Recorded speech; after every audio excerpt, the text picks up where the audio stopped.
C'est le 83e numéro du Club de la Presse. Bonjour mesdames, bonjour messieurs. Heureux d'être avec vous dans ce nouveau rendez-vous du Club de la Presse. Aujourd'hui, nous parlons de cette requête du gouvernement de Pierre Nkurunziza, rejetée par la Communauté pour le développement des États d'Afrique australe, SADC en sigle. Eh bien, le Burundi avait demandé d'intégrer cette communauté, mais la SADC, via son président en exercice, le président namibien, lui a opposé une fin de non-recevoir. Les conditions pour l'adhésion du Burundi n'étaient pas remplies, à savoir le respect des principes démocratiques au Burundi, qui est source de l'instabilité dans la région. Et pourquoi donc le Burundi, membre de la communauté des États d'Afrique de l'Est, a-t-il intérêt à se tourner vers l'Afrique australe? Quel sens peut-on accorder à l'intégration du Burundi par rapport à d'autres ensembles régionaux et continentaux? Et pour en débattre, on a convié sur ce plateau deux invités. Chanel Girumugisha, économiste. Bonjour Chanel. Bonjour Patrick. Merci d'être avec nous. On est aussi avec Bonfils Nyongere, il est journaliste de la radio publique africaine RPA. Bonjour Bonfils. Bonjour Monsieur Patrick. Bonjour Club de la Presse, c'est parti avec vous Bonfils. Le Burundi conditionné de respecter les règles démocratiques pour être accepté à la SADC. Est-ce que c'est vraiment trop demandé? Ce n'est pas trop demandé si l'on analyse les principes sacro-saints de la démocratie, c'est le respect des droits de l'homme, le respect des opinions divergentes, le respect de l'intégrité humaine et des libertés publiques. Mais aujourd'hui, à savoir comment le régime de Pierre Nkurunziza se comporte, c'est comme une pain sur la planche qu'on a demandé au pouvoir de Nkurunziza. Pourquoi?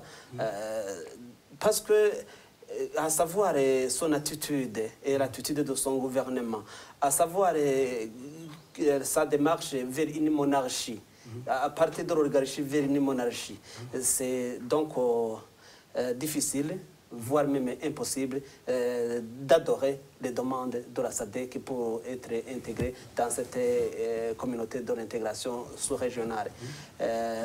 Pour moi, ce n'était pas du moins mauvais de demander au Burundi de respecter les principes sacro-saints de la démocratie, mais le pouvoir du CNDD-FDD, le pouvoir de Nkurunziza n'y arrivera jamais. Tu parles de la monarchie, mais les discours officiels parlent des respects et des principes démocratiques qui sont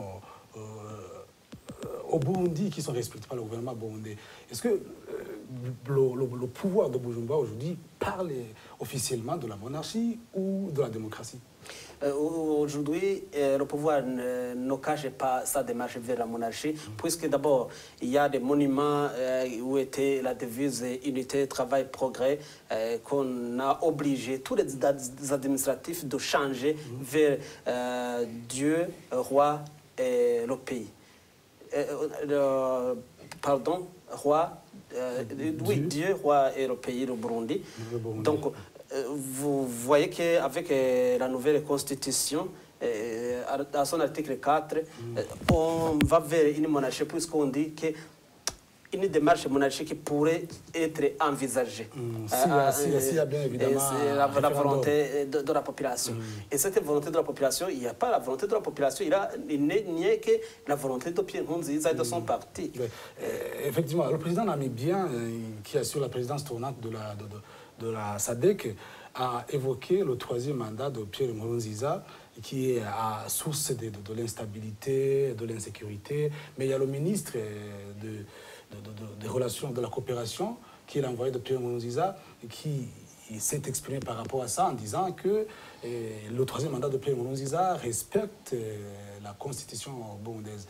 Est-ce que, par rapport à ça, il y a dialogue de sourds entre la SADC et le gouvernement burundais? Oui, il y a un dialogue de sourds, puisque lorsqu'on parle d'un troisième mandat illégal, et qui nous a fait le forcing électoral de 2015, c'est source de l'instabilité sous-régionale et c'est aussi source de l'insécurité au Burundi. Et le troisième mandat de Pierre Nkurunziza, je me dirais que la SADC a attaqué le taureau par les cornes. Parce que d'autres essaient de dire que le troisième mandat n'est plus question, puisque déjà il y a sa fin. Mais il y a les conséquences qui sont les conséquences de ce forcing électoral. Il y a plus de 400 000 Burundais qui sont en exil. Il y a des personnes qui ont été tuées au cours de cette comme conséquence de ce forcing électoral de 2015. Il y a aussi plus de 10 000 personnes qui croupissent dans les prisons.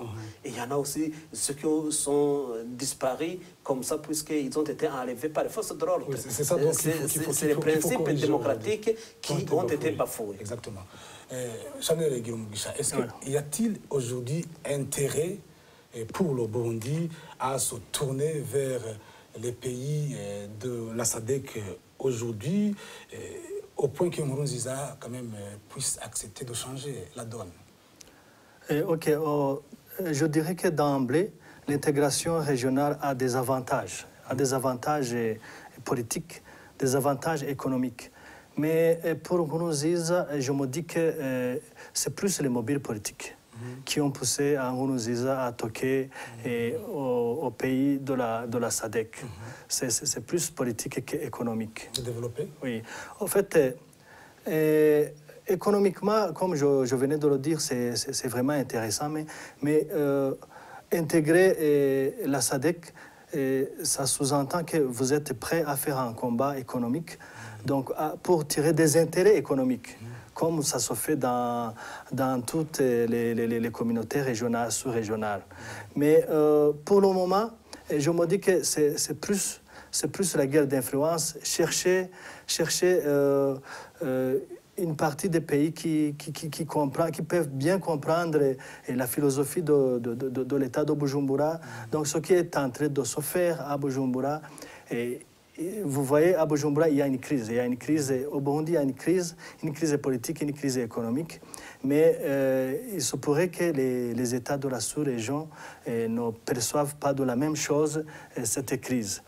Il y a le pouvoir de Bujumbura qui cherche des alliances, qui cherchent des pays qui comprendraient mieux la position de Bujumbura. Oui, exactement. Ouais. Et donc, si effectivement, ce sont des mobiles politiques qui sont derrière cette attitude de Bujumbura de se tourner vers la SADC, et que la SADC lui a opposé une fin de recevoir en disant « Eh bien, conformez-vous aux règles démocratiques », comme je le demandais, ça veut dire que, finalement, c'est vraiment trop demandé à Nkurunziza de se conformer aux principes démocratiques. Normalement, c'est pas trop demandé parce que c'est évident. C'est évident. Si on ne veut pas se voiler la face, c'est évident. Mais là, on pourrait se demander qu'est-ce que réellement le pouvoir de Bujumbura cherchait dans l'intégration de la SADC. Et le pouvoir de Bujumbura peut balancer ce qu'il allait chercher et ce qui a été demandé pour lui. Donc, c'est question de balancer les intérêts cherchés dans SADC et ce qui a été demandé. Et pour moi, demander le respect des principes démocratiques, c'est vraiment normal. Et c'est vraiment la base, c'est la fondation. Parce que le respect des principes démocratiques, ça engendre une bonne gouvernance et partant, c'est le développement économique. Donc, c'est tout un cercle vicieux. Et donc, croyez-vous que le Burundi, Pierre Nkurunziza avait tourné le dos, effectivement, à l'EAC? Et à l'EAC, pas directement, je ne le croirais pas directement, mais vu comment le pays est considéré dans l'EAC, c'est qu'il y a des pays de l'EAC qui ne comprennent pas la position du Burundi, qui ne digèrent pas le comportement. Et surtout que l'EAC lui a forcé d'entrer dans le processus de dialogue, et le dialogue qui n'a pas abouti, bien évidemment, mais l'EAC avait quand même tapé sur la table pour dire, eh bien, conformez-vous, allez dans le processus de dialogue. Voilà, voilà. En fait, si on analyse le comportement du Burundi dans l'EAC, et comment les pays de l'EAC se sont positionnés sur la question de la crise burundaise, ça se voit bien que ça peut être une démarche, comme vous venez de le dire, de tourner le dos et de chercher une autre partie des pays qui pourrait mieux comprendre, qui pourrait soutenir le Burundi dans ce qui est en train de se faire au pays. Effectivement. Dans les pays de la SADC, il y a la Tanzanie qui n'a pas répondu favorablement à la demande de Pierre Nkurunziza. Le président Magufuli s'est exprimé à la République, il était en République de la Tchécoslovaquie. Il a dit que le Burundi ne s'est pas conformé effectivement aux exigences de la SADC. Est-ce qu'on peut dire que Magufuli, quand même, ne comprend plus aujourd'hui la démarche de Pierre Nkurunziza? Dire que le président Magufuli ne comprend pas la démarche de Nkurunziza, sûrement qu'il ne comprend pas, mais je me dis qu'il soutient. Il soutient, mais il peut ne pas comprendre. Mais il soutient quand même. Parce que si on analyse les relations entre la Tanzanie et le Burundi, surtout le Burundi sous le pouvoir du CNDD-FDD, sont des relations qui datent de longue haleine, depuis le maquis. Donc il y a des relations qui ne peuvent pas se disloquer facilement. Et donc je me dis qu'il a dit ça juste pour avoir le même langage avec ses compatriotes de la SADC et non pas parce qu'il comprend, mais juste pour avoir le même langage, avoir la même position. La même position. Sinon, ce qui se fait sous la table, c'est autre chose. La carte qui se fait sous la table, c'est autre chose parce que tu vois même la position que le gouvernement tanzanien affiche sur les réfugiés burundais, c'est autre chose. Donc, c'est deux langages différents. Effectivement, le message de Magufuli, John Paul Magufuli, le président tanzanien, peut aujourd'hui soulager les réfugiés burundais qui sont sur place en Tanzanie et que finalement, ils peuvent changer le comportement de faire rapatrier les Burundais de force, tenant compte de la nouvelle position du président tanzanien qui reconnaît finalement que le Burundi ne respecte pas les règles démocratiques. Du moins, ça devrait être ainsi, mais à savoir ce qui se joue sur la table dans les coulisses, c'est parce que Magufuli lui-même serait burundais ou aurait des ancêtres burundais puisqu'il parle aisément le Kirundi. C'est la partie du Burundi qui a été amputée du Burundi par rapport à la colonisation allemande lorsqu'ils ont fixé les frontières sur les barrières naturelles comme des cours d'eau ou des lacs ou ainsi de suite. Avec la convention oui, et aussi avec la convention qui a retiré du Burundi à partir du Bougoufi. Mais également, il faut savoir, est-ce que Magufuli est convaincu que Bujumbura ne respecte pas les principes sacro-saints de la démocratie? Oui, mais est-ce que Magufuli est convaincu qu'il y a de l'insécurité au Burundi?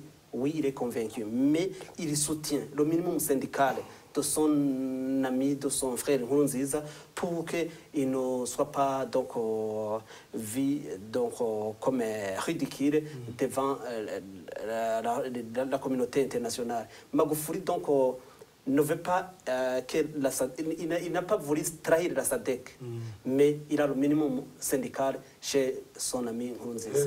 Il a voulu ne pas trahir la SADC. Je me demandais si les réfugiés aujourd'hui peuvent se réjouir de ce message ça devrait être ainsi, mais curieusement, ce qui se fait sur le terrain, c'est le contraire. C'est donc une situation un peu absurde par rapport à... Il y a le discours de Magufuli qui reconnaît l'instabilité du Burundi dans la République tchèque, mais qui a été relayé par les réseaux sociaux parce que aujourd'hui le monde est devenu un village planétaire. Mais Magufuli n'aurait pas prononcé ainsi s'il était en Tanzanie devant les réfugiés burundais. Ça veut dire que le président tanzanien ne rejoint pas l'acte à la parole. Il ne rejoint pas l'acte à la parole chez les réfugiés burundais, puisque lui, en présence des réfugiés, en présence des autorités burundaises, il parle d'une situation calme et non alarmante. Club de la presse, je rappelle que l'émission est le 23e numéro. Nous parlons donc intégration du Burundi dans l'ensemble régional et même continental. Nous sommes avec deux invités. Chanel Girumugisha, il est économiste, et Bonfils Niongere, journaliste. Chanel Girumugisha, le refus donc d'intégrer la communauté des États d'Afrique australe, la SADC, isole davantage le Burundi du reste du monde. C'est votre point de vue? Oui, bien sûr que ça isole davantage le pays parce que, vous voyez, le Burundi est dans plusieurs organisations sous-régionales. Le Burundi est dans l'EAC, le Burundi est dans CAC, mais dans la réalité, je me dis qu'il ne tire pas grand-chose parce que vis-à-vis de son comportement. Le Burundi, pour aujourd'hui, le Burundi, c'est un pays qui est insolvable. Si vous êtes insolvable, si vous ne vous acquittez pas des contributions comme c'est réglementé, c'est-à-dire que vous n'y tirez pas grand-chose, il n'y a pas d'intérêt.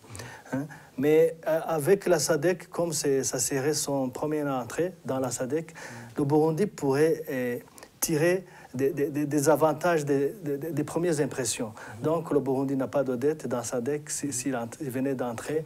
Donc peut-être qu'il pourrait y tirer quelques intérêts économiques. Mais pour le moment, vous voyez, sa demande vient d'être rejetée. Et sûrement que le Burundi se voit seul dans son coin pour le moment. Oui, il y a des anciens amis du Burundi au niveau de la SADC, mais qui aujourd'hui ne gardent pas cette amitié de longue date avec la rébellion du CNDD-FDD qui avait été soutenue au départ par certains pays de la SADC. Il y avait l'Angola, il y avait le Zimbabwe, qui ont manifesté à une volonté de soutenir la rébellion du CNDD-FDD. Mais pourquoi aujourd'hui ces pays ne veulent plus garder cette amitié? Bon, sûrement que ce temps-là, ces pays trouvaient une cause fondée. Une cause fondée qui était derrière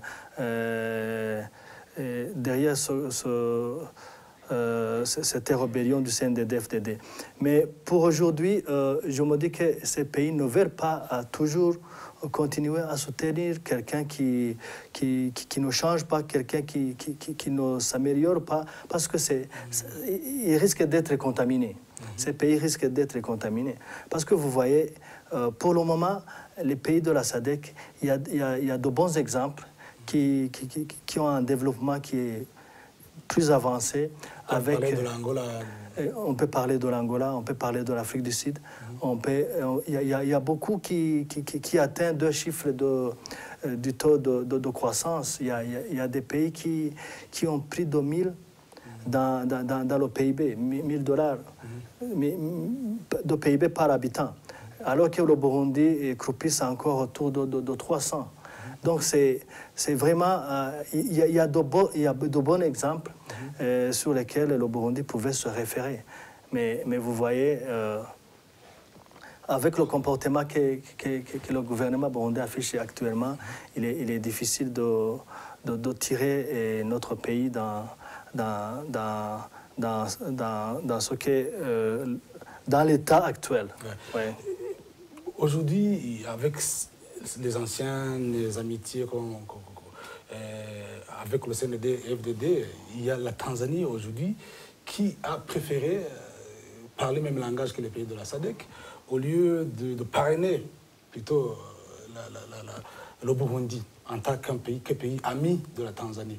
Est-ce que croyez-vous que la Tanzanie aujourd'hui rejette le Burundi aujourd'hui? Non, ce n'est pas le rejet du Burundi par la Tanzanie, mais plutôt c'est la solidarité de la Tanzanie par rapport aux autres pays de la communauté pour le développement de l'Afrique australe. Mais pour moi, le Burundi, qui cherche à tirer profit de la SADC, c'est chercher donc des mobiles d'influence sous-régionale ou de l'intégration sous-régionale. Mais croyez toujours que autre temps, autre mœurs. Lorsque le sein de DFDD était encore au maquis, peut-être des idées qu'il combattait ou le pouvoir qu'il combattait était un peu non démocratique par rapport aux idéaux de la démocratie ou par rapport à la lecture des pays de la SADC d'alors. Mais aujourd'hui, lorsque le sein de DFDD est arrivé au pouvoir, avec la situation actuelle, nous sommes donc tournés plus ou moins en arrière. Même le moment de la guerre, le Burundi n'était pas comme aujourd'hui.